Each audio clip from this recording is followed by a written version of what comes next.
et l'Esprit. Donc les trois sont là, comme justification, sanctification et baptême du Saint-Esprit. Et il dit, car, à la suite,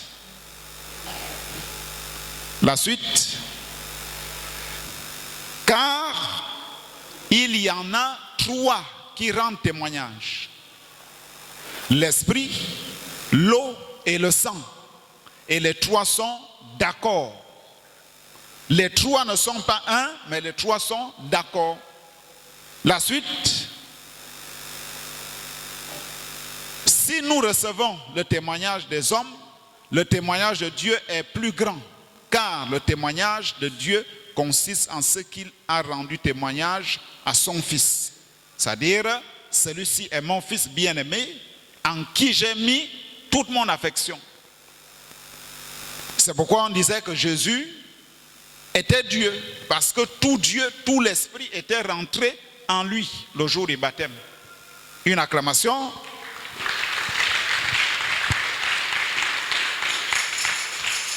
Nous avons lu dans Romains chapitre 5, au verset 1, on a dit, étant donc justifiés par la foi, nous avons la paix avec Dieu par notre Seigneur Jésus-Christ. Qu'est-ce qui nous justifie? On dit, étant donc justifiés par la foi, qu'est-ce qui justifie l'homme? D'après ce verset. Qu'est-ce qui justifie l'homme? Qu'est-ce qui efface les péchés de l'homme? Qu'est-ce qui fait que l'homme soit justifié? C'est la foi. C'est la foi. On acclame. C'est la foi qui fait que Dieu justifie l'homme. Quand tu crois, tu es pardonné. C'est pourquoi Jésus a dit, en vérité, je vous le dis, celui qui croit en moi est passé de la mort à la vie. C'est-à-dire, si tu crois, tu es sauvé. Quelque part, il dit, celui qui ne croira pas sera condamné. Si tu ne crois pas, tu es condamné. Mais si tu crois, tu es sauvé, tu es justifié.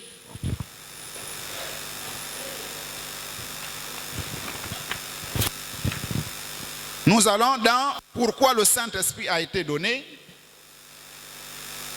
Dans la brochure, pourquoi le Saint-Esprit a été donné. Prêché le 17 décembre 1959. Le prophète dit, voilà la justification.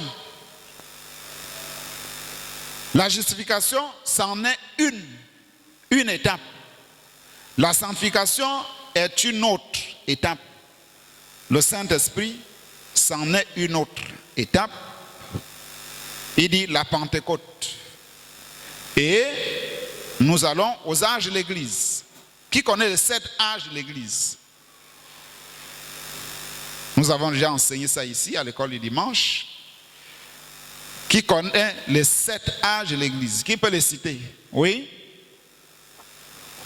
Les 7 âges de l'Église. Nous avons l'âge de Paul, l'âge d'Irénée, et l'âge de Martin, l'âge de Colombo, l'âge de Luther, et l'âge de Wesley, et l'âge de la Odyssée. On acclame le Seigneur Jésus. L'âge de Paul s'appelait comment? Paul, c'était le messager. Mais l'âge s'appelait comment? L'âge s'appelait Éphèse. L'âge d'Éphèse. Après Paul, il y a eu Irénée. Irénée, c'était quel âge? L'âge Smyrne. Après Smyrne, il y a eu l'âge de qui? Après Smyrne, il y a eu qui? Après Irénée. Après Irénée, il y a eu Martin. Dans l'âge de Pergame. Après Martin, il y a eu Colomba. L'âge de Thyatire. Après Colomba, il y a eu Sardes. Luther était le messager. Après Sardes, il y a eu l'âge de Philadelphie. Le messager, c'était John Wesley. Après Philadelphie, il y a eu l'âge de Laodicée, où sont venus les pentecôtistes. Maintenant, le prophète dit, à partir de l'âge de Luther, c'est là où la vérité a commencé à revenir dans l'Église. Et Luther a prêché, le juste vivra par la foi. Luther a prêché la justification. C'est pourquoi le prophète dit ici, donc, Luther, Wesley et la Pentecôte. Donc, l'âge de Luther, c'était la justification. L'âge de Wesley, c'était la sanctification. Ensuite, l'âge de Laodicée, c'était la Pentecôte. C'est pourquoi les pentecôtistes sont venus avec le parler en langue, avec les dons de l'Esprit. Donc, c'était l'âge du baptême du Saint-Esprit. Dans Hébreux chapitre 4, prêché le 1er septembre 1957, le prophète dit, la justification, c'est croire. C'est ce qu'on a dit. Jésus a dit, celui qui croit en moi est passé de la mort à la vie. Il dit que la justification, c'est croire. La sanctification, c'est la purification. Quand tu crois à la parole, tu dois être pur. Ça veut dire quoi? Tu ne dois pas faire les choses du monde. Tu ne dois pas marcher avec les gens du monde. Tu ne dois pas marcher avec les païennes. Parce que si tu marches avec elles, elles vont t'induire en erreur. Elles vont t'amener à faire des compromis avec la parole. Donc, tu crois, tu es justifié. Tu dois aussi te sanctifier. Tu ne peux pas dire que je viens à l'église, mais au quartier, tu vis comme un mondain. Donc, tu dois aussi être saint. Tu dois te purifier. Il dit c'est la purification. Le Saint-Esprit, c'est le remplissage. La fois dernière, on a vu l'effusion du Saint-Esprit dans la salle. Les gens ont roulé, ont cassé des chaises. C'est bien, c'est ça le baptême du Saint-Esprit. C'est ça le baptême du Saint-Esprit. Donc Dieu vient te remplir. Alors, le prophète va dans la révélation de Jésus-Christ, vous allez voir.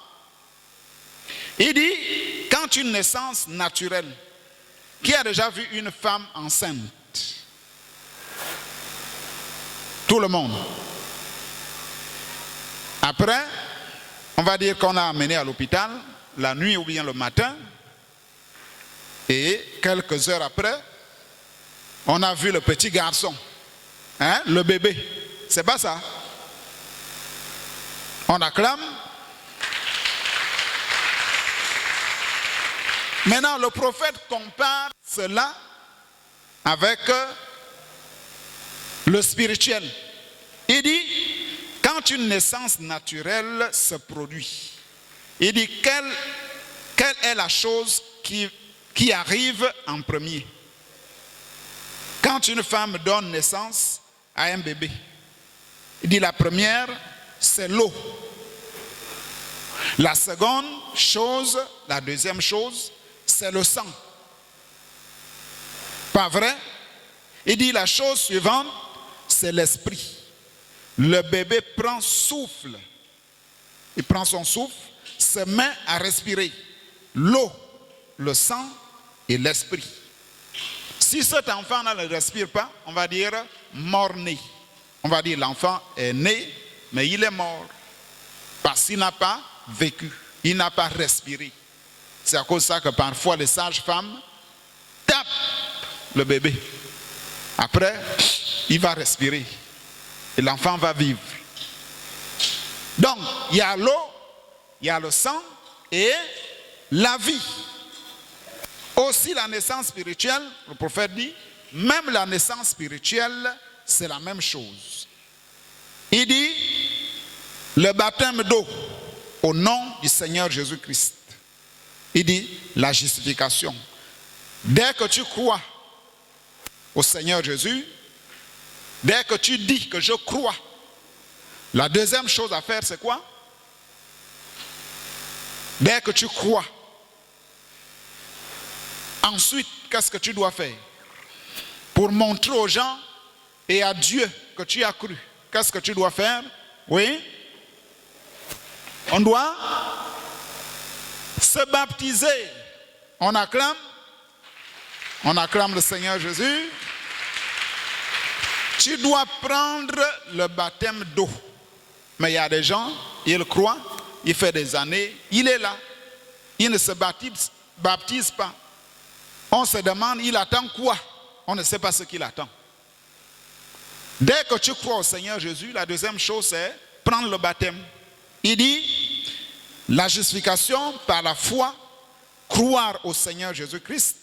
L'eau, qu'est-ce qu'il y a? Ensuite, le sang, la sanctification, le nettoyage. Il dit, faire sortir. Il n'a pas continué. Faire sortir quoi? Quand tu vis en Christ, tu fumais, tu buvais, tu mentais, tu volais. Maintenant que tu as cru, tu as pris le baptême, tu dois faire sortir quoi? Oui? Oui? La vérité. La Vérité. Oui, qui voit? Qu'est-ce qu'on doit faire sortir? La méchanceté. La méchanceté, le péché. On doit arrêter de fumer, on doit arrêter de boire le vin. On doit arrêter les jeux de cartes. Pour les jeunes garçons, le King of, on va voler 100 francs pour aller jouer au King of. On arrête toutes ces choses-là. Parce que nous sommes devenus une nouvelle créature en Christ. Dans l'ordre de l'Église, nous allons dans l'ordre de l'Église.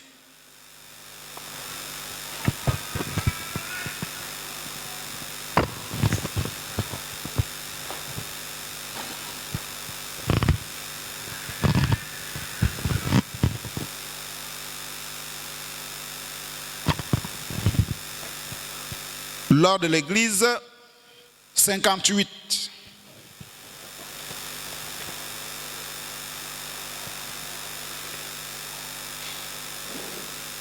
À la page 345, on acclame.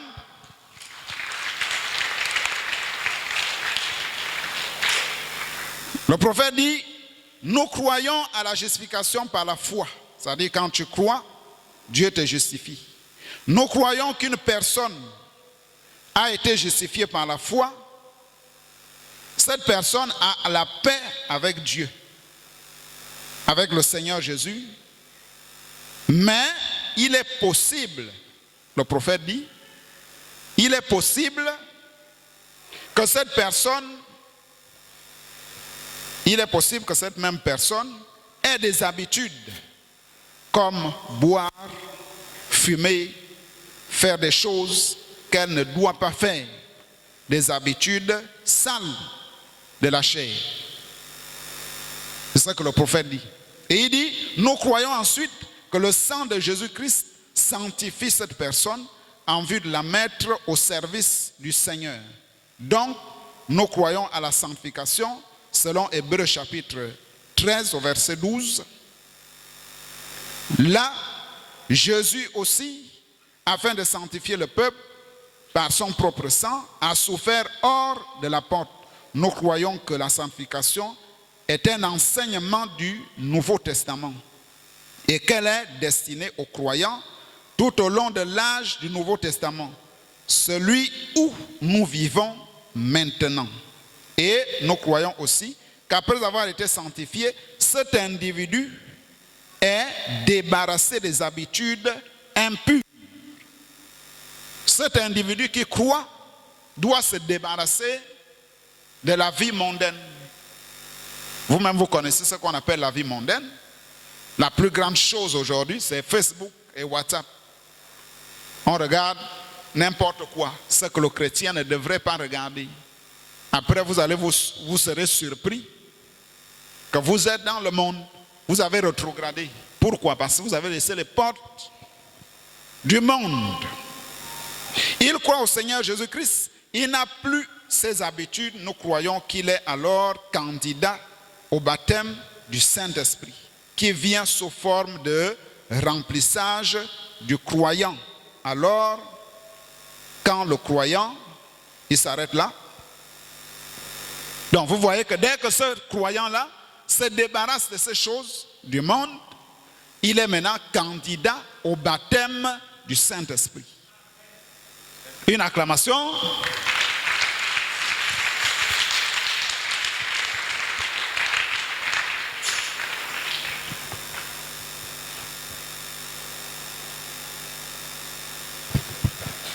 Questions et réponses. Questions et réponses.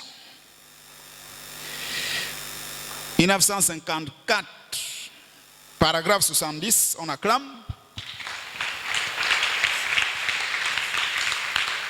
Nous allons un peu illustrer, c'est vrai qu'il n'y a plus de temps.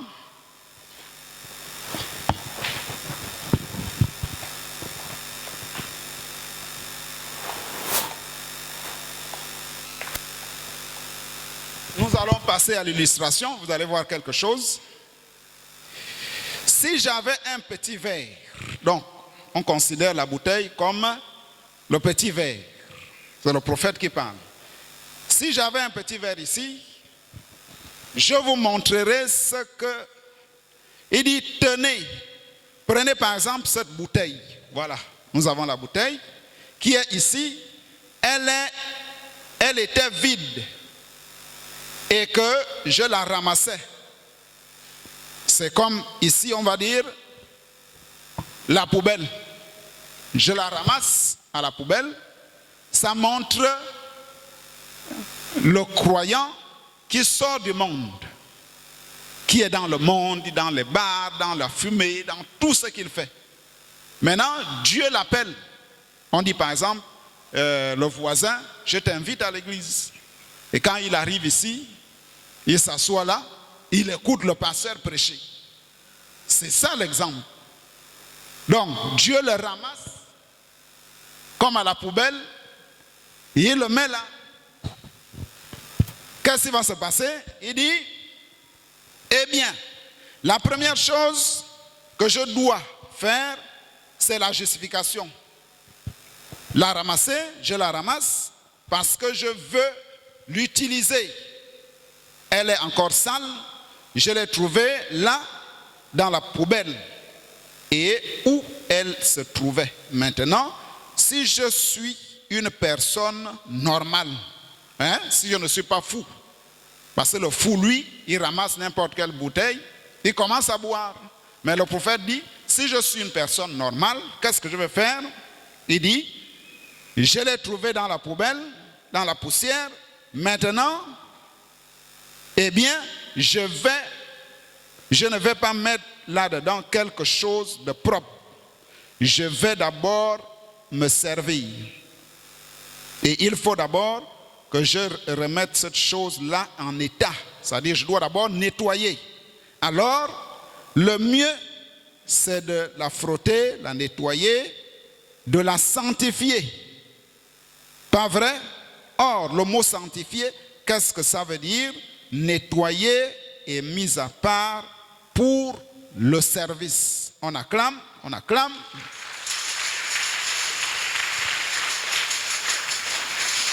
Qu'est-ce que le prophète veut dire?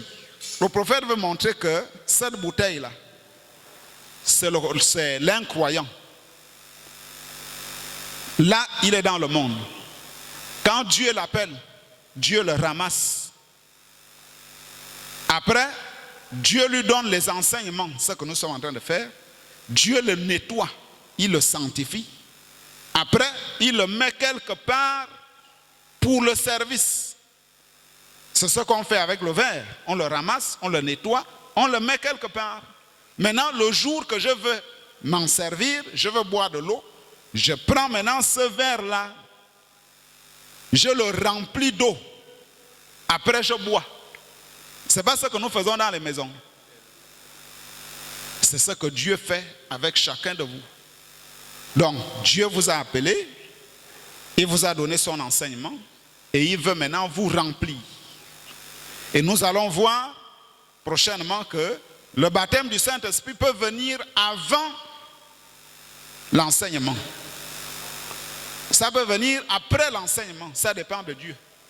Parce que dans la Bible, quelque part, Pierre a dit, peut-on refuser l'eau du baptême à ceux qui ont reçu le Saint-Esprit comme nous? Donc, la leçon de ce matin, c'est les 3 premières étapes du salut. Il s'agit de la justification, la sanctification et le baptême du Saint-Esprit. Donc, l'homme, pour être sauvé, il doit passer par ces 3 étapes. Une acclamation pour notre Dieu. On se lève.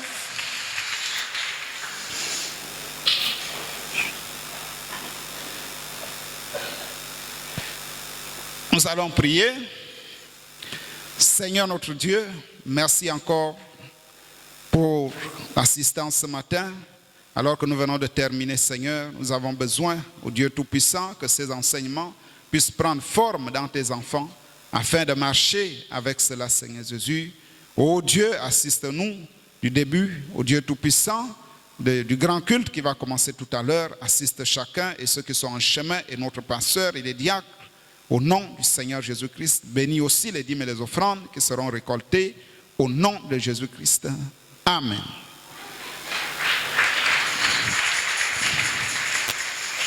Nous allons sortir. Quand l'Esprit de Dieu habite en moi, je chante comme David. Quand l'Esprit de Dieu habite en moi, je chante comme David. Je chante, je chante, je chante comme David. Je chante, je chante, je chante comme David. Quand l'Esprit de Dieu habite en moi, je chante comme David. Quand l'Esprit de Dieu habite en moi, je chante comme David. Je chante.